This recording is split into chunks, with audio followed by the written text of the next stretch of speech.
하나님 말씀은 신약성경 209페이지 신약성경 209페이지 사도행전 13장 13절부터 23절까지 봉독합니다. 바울과 및 동행하는 사람들이 바보에서 배 타고 밤빌리아에 있는 버가에 이르니 요한은 그들에게서 떠나 예루살렘으로 돌아가고 그들은 버가에서 더 나아가 비시디아 안디옥에 이르러 안식일에 회당에 들어가 앉으니라. 율법과 선지자의 글을 읽은 후에 회당장들이 사람을 보내어 물어 이르되 형제들아 만일 백성을 권할 말이 있거든 말하라 하니 바울이 일어나 손짓하며 말하되 이스라엘 사람들과 및 하나님을 경외하는 사람들아 들으라. 이스라엘 백성의 하나님이 우리 조상들을 택하시고 애굽 땅에서 나그네 된 그 백성을 높여 큰 권능으로 인도하여 내사 광야에서 약 40년간 그들의 소행을 참으시고 가나안 땅 7족속을 멸하사 그 땅을 기업으로 주시기까지 약 450년간이라.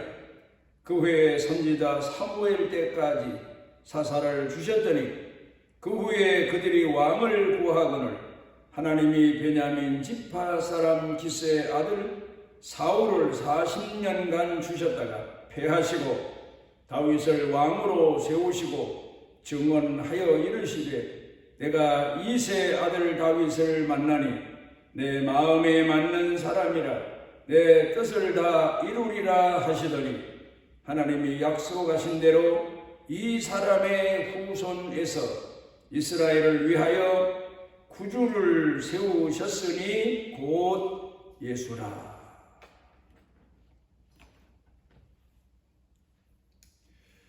우리 예수를 믿는 사람들을 가르쳐서 하나님 앞에 부름을 받은 사람들이다. 그렇게 말합니다. 또 그런가 하면은 성령님에 의해서 하나님의 영이신 성령님에 의해서 이끌리심을 받은 사람들이다. 그렇게 말합니다. 그런데 하나님 앞에 부름받은 사람들로서 반드시 갖추어야 될 그리고 하나님 앞에 부름받은 사람들로서 거쳐야 될 단계, 과정 이런 것을 예수님께서는 산상보훈에서 말씀해 주셨습니다. 하나님 앞에 부름받은 사람들은 하나님 말씀을 따라 순종하고 살아야 되는데 그 모습이 마치 집을 짓는 자와 같다. 그렇게 말씀을 하십니다. 집을 짓는 자가 반석 위에 집을 짓는 자가 있고 반석을 다듬어서 반석을 발견해서 반석을 또 요 근간에는 반석 같은 세멘 콘크리트를 만들어서 그 위에 집을 짓는 자. 그런가 하면은 어떤 사람은 모래 위에 집을 짓는 자도 있다. 그러니까 연단되지 아니하고 갖추어지지 않은 인격 위에서 신앙생활하는 사람들이 있다. 감성적으로 감정적으로만 신앙생활하는 사람들이 있다. 이런 걸 지적해서 말씀을 하셨습니다. 그런데 신앙생활을 함에 있어서 우리가 늘 돌이켜 생각해 보는 것은 여러 가지 면에서 문제도 있지만 인격의 문제가 가장 중요한 것 같습니다. 우리 예수를 믿는 사람들은 개인의 삶을 살아갈 때에도 자신이 갖춘 인격에 의해서 그의 삶을 보람있게 살기도 하고 손해나는 인생을 살기도 합니다. 또 그런가 하면은 사람이 어디에 혼자 삽니까? 사회적 동물인데 가정을 이루고 삽니다. 가정에서 필요한 것도 인격입니다.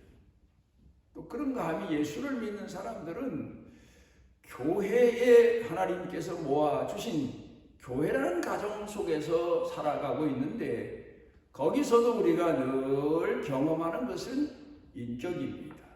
인격이 되어진 사람, 갖추어진 사람, 연단되어진 사람과 그렇지 못한 사람들을 많이 보며 배우기도 하고 경계하기도 하고 나를 돌이켜보기도 하고 그렇습니다.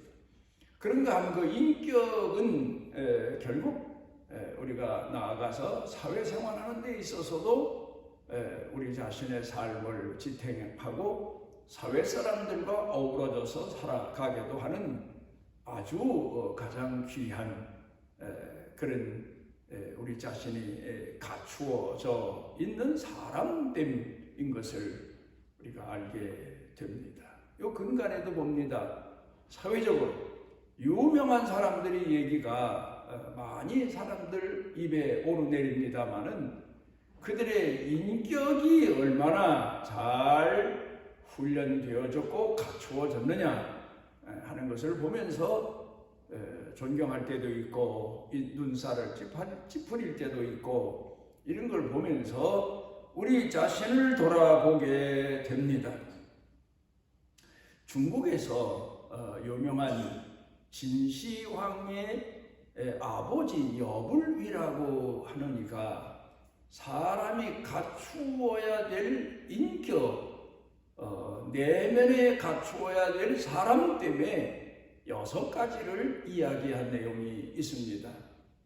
첫째로는 사람은 작은 성공이든 큰 성공이든 무슨 작은 일을 하나 이루었든 자기 자신을 자제할 줄 알아야 된다. 그렇게 첫 번째 말하고 있습니다. 사람 됨됨이를 알려면 무슨 일을 하나 이루어 놓고 그 사람이 행동하는 몸가짐과 자세를 보면서 사람 됨됨이를 알 수 있다는 겁니다. 작은 성공을 하고 넘어 자기를 과시하다가 큰 성공에 이르지 못하고 그 성공 때문에 오히려 추락하는 그런 사람들이 참 많습니다. 그러니까 사람은 작은 일을 이루어 놓았을 때에 그 이루어 놓은 공이 자신에게 있다고 착각하기보다는 우리 신앙인들로서는 하나님의 은혜다, 가족들의 은혜다, 이웃의 은혜다, 교회의 은혜다, 남들의 은혜다, 나는 쓰여졌을 뿐이다. 그런 겸손한 마음을 가질 줄 알아야 된다. 그 다음에 두 번째로는 칭찬을 할 줄 아는 사람이 돼야 된다. 그렇게 말합니다. 모자란 사람은 잘났든 몰랐든 자기 자신이 남에게 칭찬받기만을 바랍니다. 어린아이 같은 수준입니다. 그러나 성숙해 가는 사람, 성숙한 사람은 남의 좋은 점을 칭찬해 줄 줄 알고 격려해 줄 줄 알아야 된다. 그렇게 말합니다. 그러니까 남들을 가까이서 지켜볼 줄 아는 사람이 되어야 된다. 그걸 말합니다. 그 다음에 세 번째로는 즐거움을 조절할 줄 알아야 된다. 그렇게 말합니다. 못난 사람은 제 기분 좋으면 세상이 다 기분 좋은 줄 알고 나서서 자기 자신을 과시하고 자기의 즐거움을 사람들에게 나타내 보입니다마는 그러나 그것이 오히려 남에게 눈살을 찌푸리게 하는 일이 될 수도 있습니다. 우리나라 옛날에부터 우리 사회 하나의 풍습처럼 되어 온 일이 학교 자녀들이 시험을 봤는데 내 자식은 학교 시험에 합격이 됐는데 다른 집안의 아이들은 합격하지 못한 집안 자녀들을 생각해서 내 자식의 합격 소식을 함부로 남에게 이야기하지 않는 그런 미덕 같은 것도 우리 사회의 한 풍습처럼 되어져 가고 있습니다. 내 즐거움을 조절할 줄 아는 사람. 그 다음에 네 번째로는 내 괴로움을 참아낼 줄 아는 사람. 하나의 능력입니다.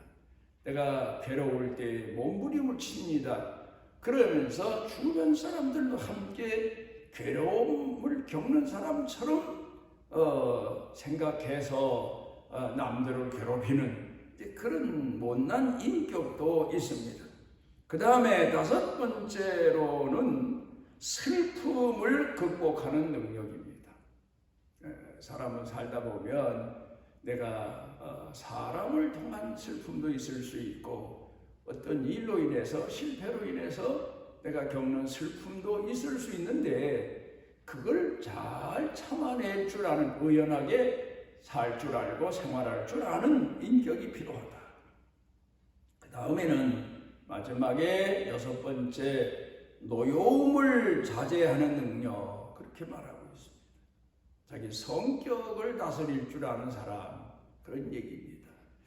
평소에는 양순한 사람 같다가도 자기 성격을 다스리지 못해서 금방 악인으로 마치 살에 들짐승처럼 그렇게 변해버리는, 짐승처럼 변해버리는 그런 인격을 가진 사람은 아무 일도 못하고 아무에게도 인정을 받지 못하게 된다.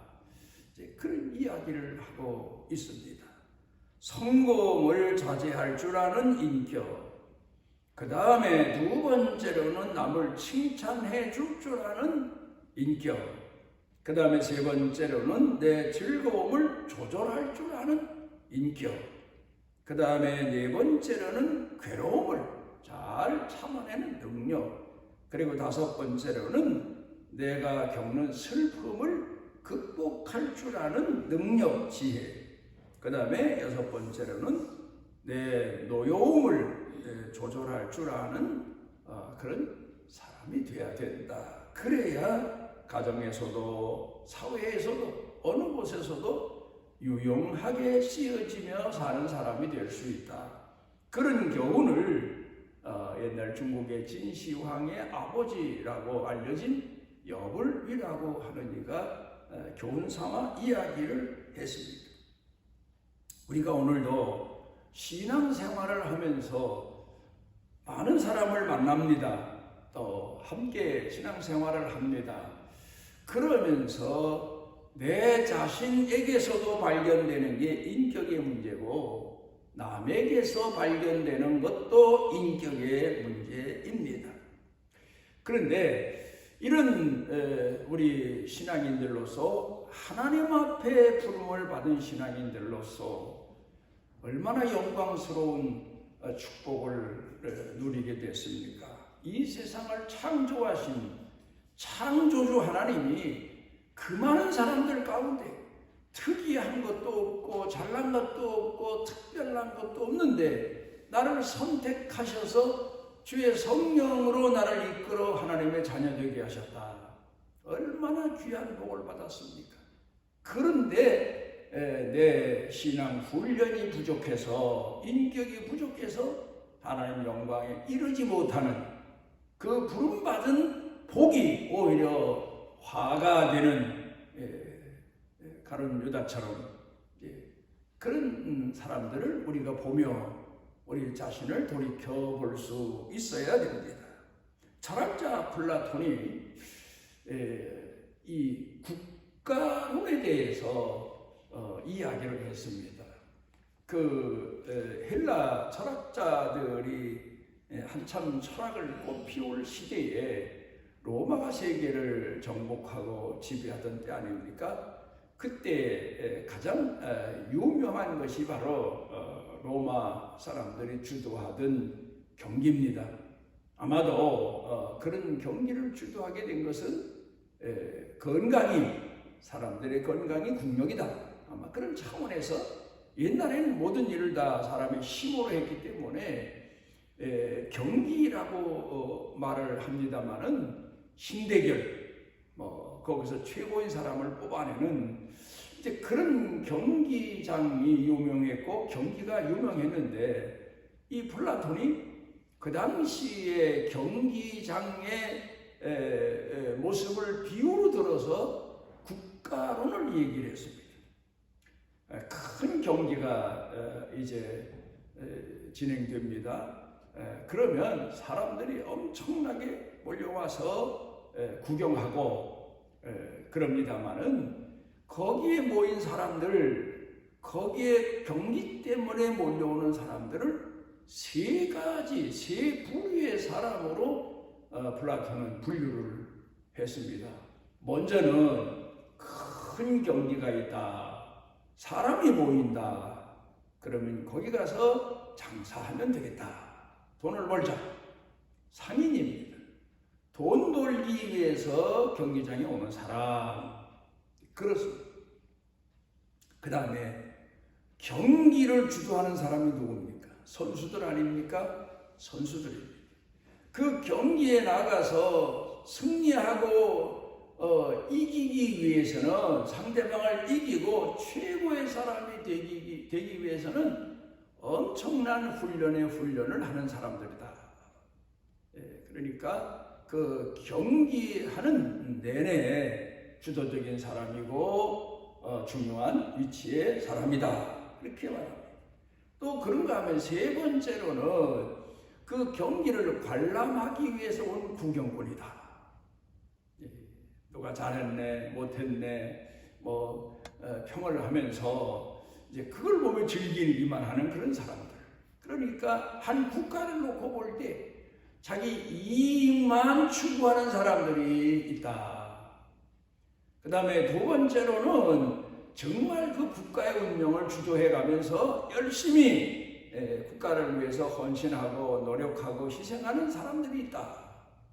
그 다음에 또 한 종류의 사람들은 마치 이 세상 구경 왔다 가는 것처럼 그저 남 하는 거 험담이나 하고 부러워하기나 하고 말이나 하고 칭찬이나 하고 이런 사람들이 있다.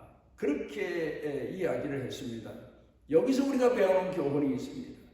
교회도 역시 마찬가지. 교회도 어떤 자기의 목적을 이루기 위해서 신앙생활을 하는 사람들이 있습니다. 소규의 목적입니다. 자기 개인의 소원을 이루기 위해서. 그 다음에 교회에 나와 하나님 앞에 부름받고 신앙생활을 하면서도 구경꾼 노릇만 합니다. 봉사한데, 헌신한데, 누가 충성한데, 잘하는구만. 그저 구경꾼 노릇만 평생도록 신앙생활을 했다고 하지만 구경꾼 교인이 있더라는 말입니다. 그런가 하면은 정말 선수들처럼 주도적으로 하나님 앞에 요긴하게 쓰여지고 충성스럽게 쓰여지는 그런 사람들이 있습니다. 사도 바울은 그래서 우리 예수 믿는 사람들을 가리켜서 경기장에서 경기하는 사람들로 비유를 해서 말하고 있습니다. 경기하는 사람들이다 우리는. 그런데 거기서도 열심히 훈련을 거듭해서 최선을 다한 사람은 상을 받지만 그렇지 못한 사람은 상을 받지 못한다. 그러므로 신앙생활을, 교회생활을 주도적으로 열심히 충성스럽게 해서 하나님 앞에 상 받는 자로 살아야 되지 않겠느냐. 그렇게 성도들을 권면했습니다. 이제 오늘 성경 본문으로 돌아가서 봅니다. 성경 본문 말씀 가운데에서 사도 바울이 말한 내용이 하나님 마음에 맞는 사람입니다. 자기 나름대로 최선을 다했다. 자기 나름대로 자기를 평가하는 그런 사람들이 아니고 남들로부터 저 사람은 참 훌륭한 사람이다. 인정받는 사람이 아니고 가장 중요한 것은 부르시고 사용하시는 하나님 마음에 맞는 사람이 누구냐. 그 점에 대해서 이야기를 하고 있습니다. 우리가 하나님 앞에 부름을 받습니다마는 대부분 성경을 통해 보면 두 종류 크게 사람들로 볼 수가 있습니다. 먼저는 선한 일, 구원하는 일. 하나님을 대신하는 일, 남을 돌보는 일, 이런 일을 위해서 부름받은 사람이 있습니다. 또 그런가 하면 어떤 사람은 그 시대를 심판하고 사람들을 심판하기 위해서 부름받은 사람이 있습니다. 열왕기상 19장에 보게 되면 하나님께서 엘리야에게 내 마지막 할 일이 하사엘에게 가서 기름을 부어서 아람 왕으로 삼아라. 또 예후에게 가서 기름을 부어서 이스라엘 왕으로 삼아라. 또 엘리사에게 기름을 부어서 내 후계자로 삼아라. 보면 예후 같은 사람은 엘리사를 통해서 기름을 부음받고 왕이 됐지만 심판의 사람으로 쓰여지기 위해서 세워졌던 사람인 것을 알 수 있지 않습니까? 그런데 우리가 살아가면서 보는 것은 안타까운 사람이 있어요. 그게 누군가? 예수님 말씀하신 대로 집을 지었어요. 그런데 비가 오고 바람이 불고 창수가 나서 그 지은 집이 허물어졌다.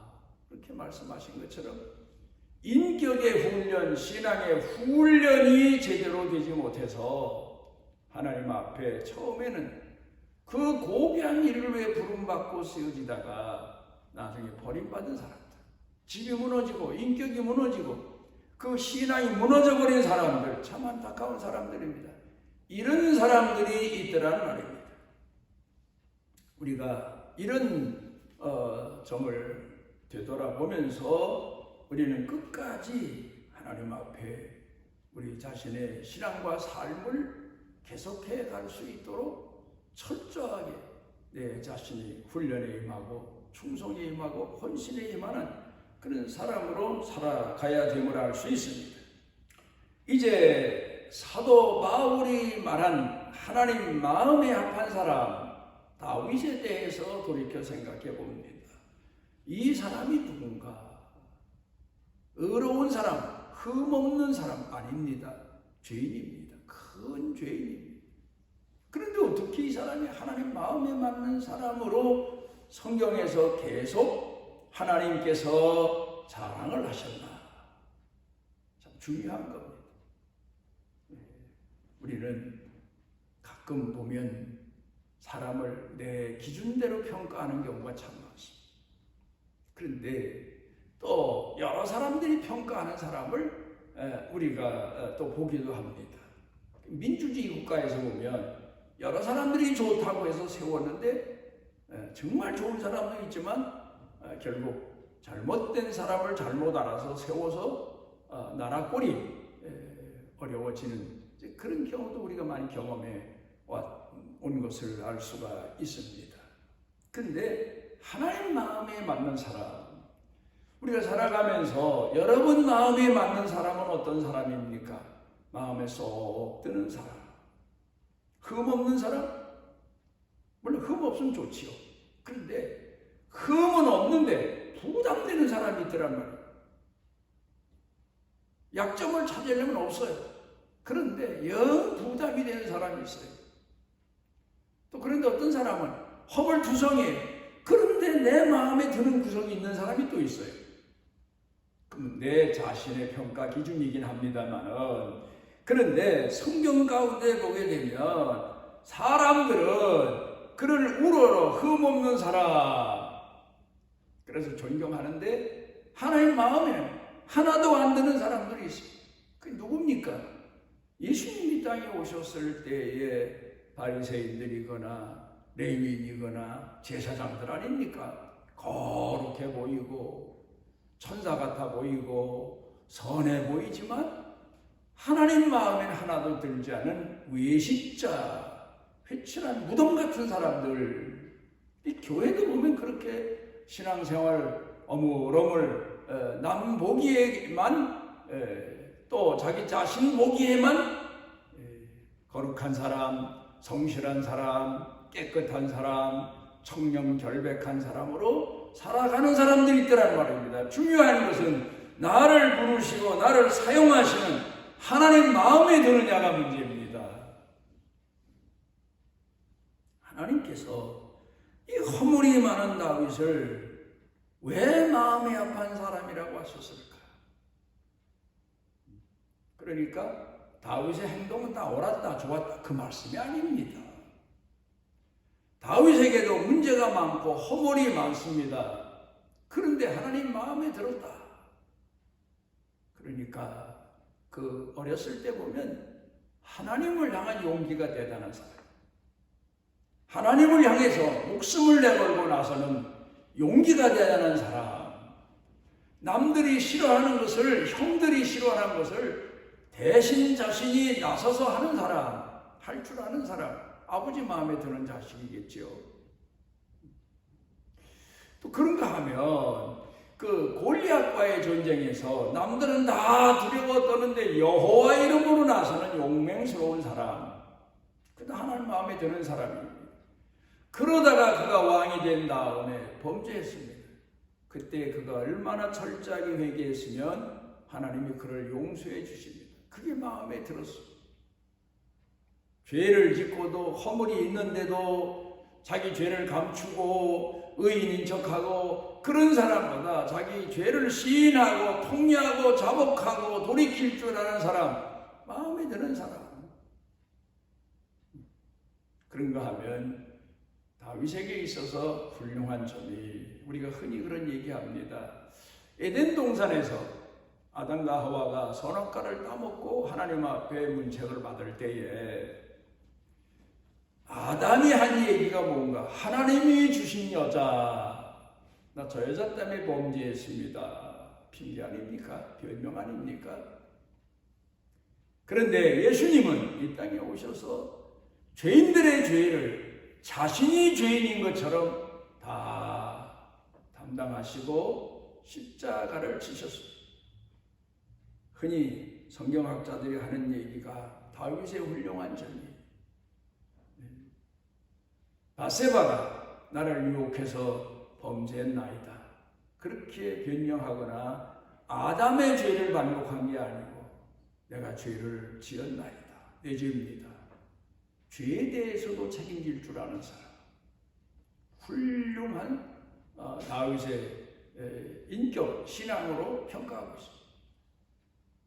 오늘도 우리는 살아가면서 가정의 문제, 교회의 문제, 나라의 문제, 나 개인의 문제, 내가 책임지고 죄값을 받을지라도 책임질 줄 아는 사람, 물어낼 줄 아는 사람, 책임감을 느끼는 사람. 우리는 이왕 허물진 백성이고 패역한 족속입니다. 문제가 많습니다.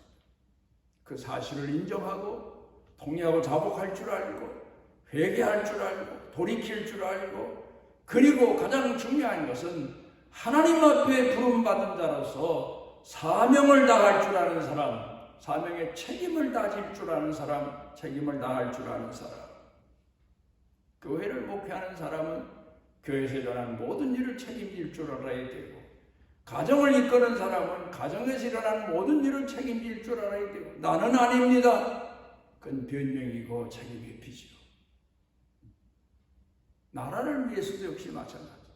나라가 지금 얼마나 어렵고 힘든 때를 지나가고 있습니까? 이럴 때 우리 그리스도인들은 다 내 책임인 줄 알고 하나님 앞에 내 허물 때문인 줄 알고 통회하고 자복하고 겸손히 낮아져서 누구를 욕하고 비난하기보다 회개의 기간을 가져야 될 겁니다. 마음에 합한 사람, 다윗의 훌륭한 점, 자기 자신의 죄와 허물을 깨닫고 통회하고 자복하고 책임질 줄 아는 사람. 결국 그래서 성경은 아브라함을 믿음의 조상이라고 말씀하셨는데, 다윗은 바로 예수 그리스도의 족보에서 올라 성경에서 칭찬되어지고 있는 것은 모든 죄를, 죄인들의 죄를 책임지는 예수님의 조상이었다는 사실을 아마 성경에서는 이야기하고 있는 것 같습니다. 아브라함은 믿음의 사람, 다윗은 책임질 줄 아는 사람. 오늘도 우리는 하나님 마음에 합한 사람으로 훈련된 인격의 신앙을 가지고 책임 있는 신앙인으로 오늘을 살아가며 하나님 앞에 쓰여져야 될 겁니다. 기도하십니다. 우리를 사랑하셔서 주 앞에 모아주신 은혜와 은총을 감사드립니다. 어리석기 이를 데 없는 죄인들이지만 하나님이 불러주시고 계속해서 연단시키시고 다듬으시고 훈련시키시고 그래서 하나님께 요긴하게 쓰여지도록 은총을 베풀어 주시고 뜨거운 열정의 마음을 가지고 하나님의 선하신 뜻을 이루기 위해 마지막 남은 생을 살아갈 수 있는 은혜를 더하시옵소서. 예수님 이름으로 기도드리옵나이다. 십자가를 지시고 우리를 죄에서 구원해 주신 우리 주 예수 그리스도의 무한하신 은혜와 우리를 선택하시고 부르시고 훈련시키시고 이끌어 사용하시는 아버지 하나님의 만극하신 사랑과 우리 속에 내재하셔서 깨닫게 하시고 회개하게 하시고 또 주 앞에 충성하게 하시는 성령님의 능력의 은총이 사랑하는 자녀들 머리 위에 영육간에 사는 생활 중에 가족, 자녀, 자손 그리고 신앙 생활 온 교회 중에 넘치고 넘치도록 함께 하시기를 축원하옵나이다.